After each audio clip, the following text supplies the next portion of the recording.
vamos falar um pouquinho da educação universitária, né? Também está nivelado por baixo. Doutor, é muito triste, mas sim.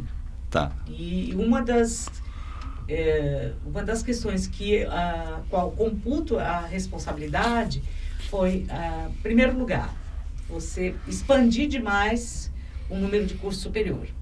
Então, quando nós fizemos os nossos cursos, nós tínhamos poucas instituições superiores. E aí, quando o Fernando Henrique se torna presidente, e eu cito demais, e não é porque eu não gosto muito dele, e a intenção dele, eu acredito ter sido muito boa, porque ele acredita, né, ele está vivo ainda, que quanto mais cursos, maior possibilidade, né, de pessoas terem acesso, porém, nós tivemos, né, muitos cursos, muitas instituições, algumas muito pequenas, depois essas muito pequenas acabaram sendo vendidas para os grandes tubarões. Aí, no decorrer desse tempo, a implementação da educação à distância, e a educação à distância aparecendo para os mantenedores, para os donos das instituições de ensino superior, como uma possibilidade de aumentar seus ganhos e não de melhorar seus cursos. Então, hoje, você tem instituições ruins, cursos ruins, e cursos nos quais pessoas tiveram acesso, como o grande sonho do primeiro universitário da casa, da família, e que... sem mercado de trabalho. Sim, sem mercado de trabalho, sem condição de construir o conhecimento. Porque se eu não tenho uma base, eu não construo nada. Mas com dívida.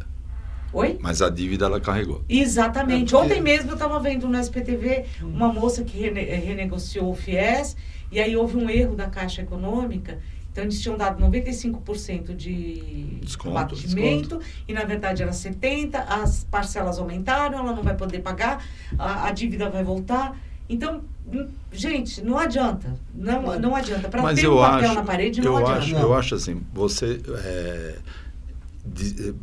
abrir a opção de uma população toda ter curso universitário, acho bacana, mas tinha que ser público.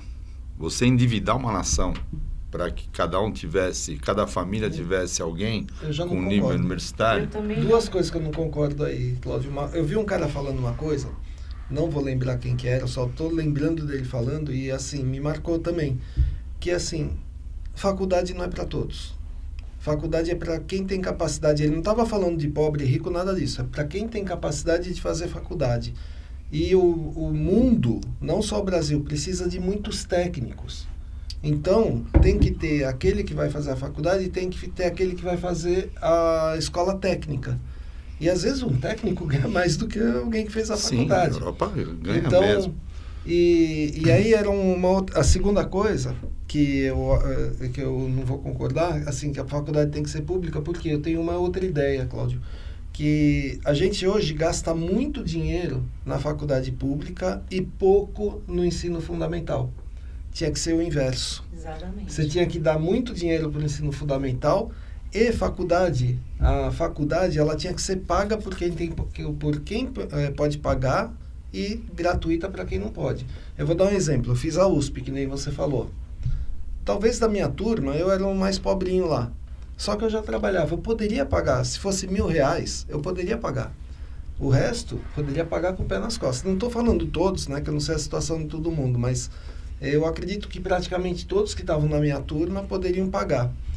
Querem dizer que era elitizado. Era elitizado.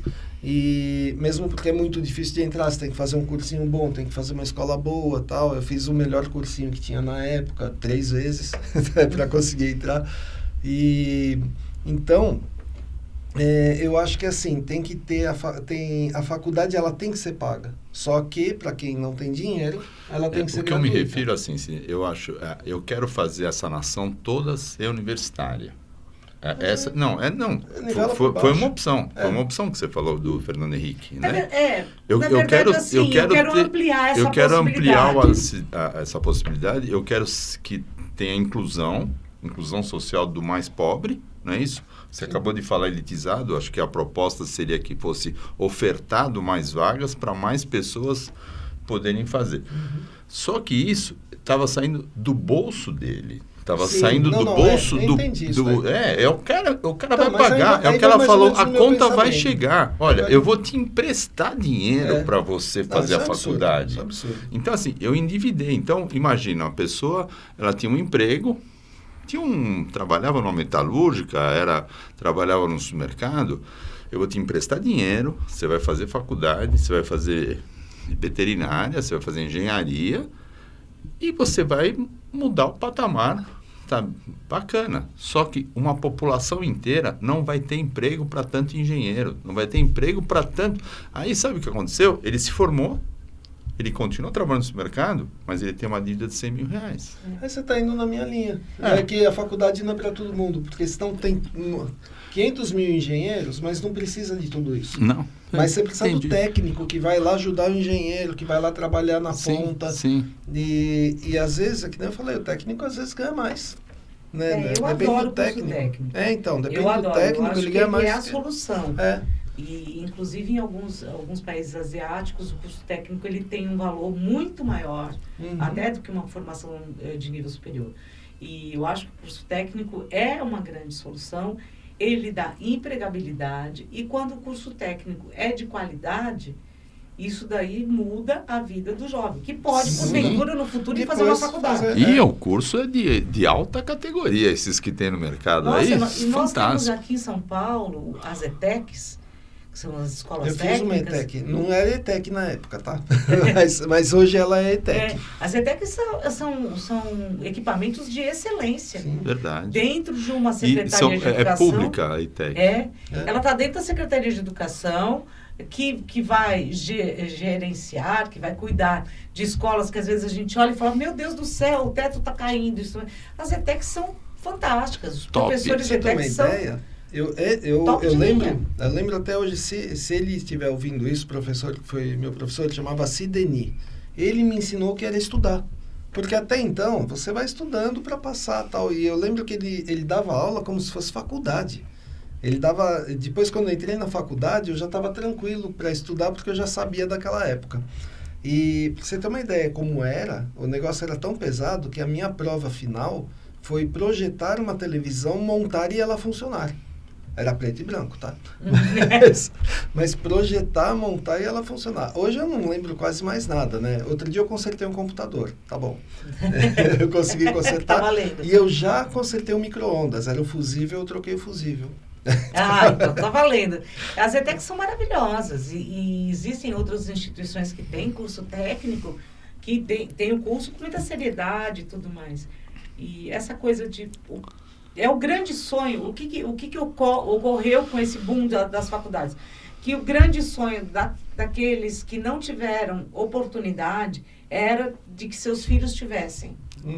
A ideia era essa. Então, eu formei várias turmas.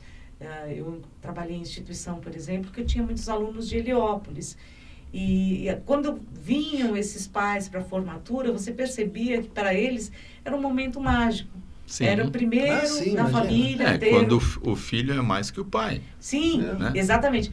E bacana, não é desmerecendo, eu acho que muito bacana mesmo. Eu acho que o sonho de todo pai é que o filho seja muito, todo pai quer, né? muito.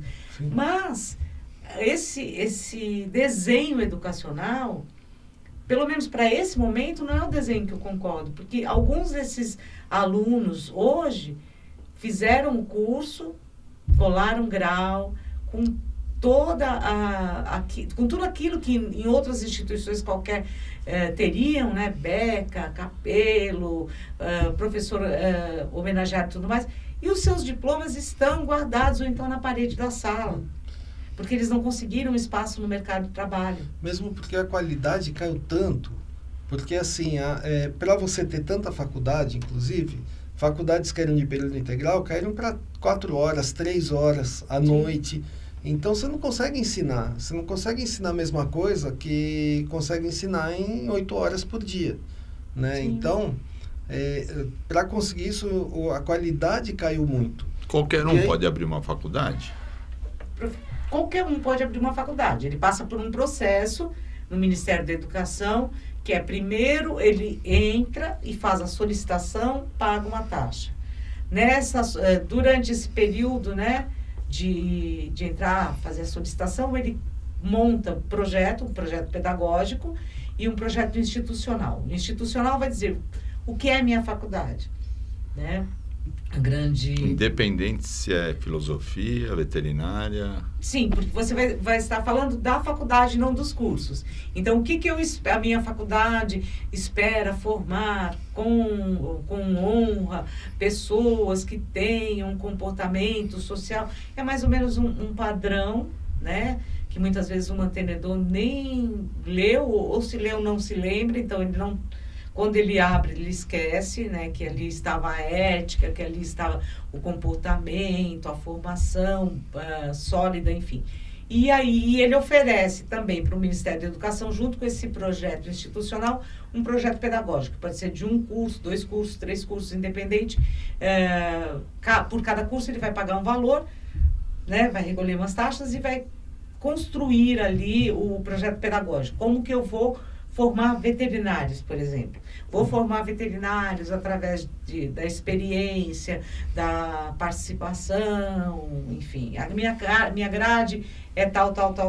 Minha carga horária, tem uma carga horária mínima. Quem define isso é o MEC. Quem define carga horária mínima, quem define...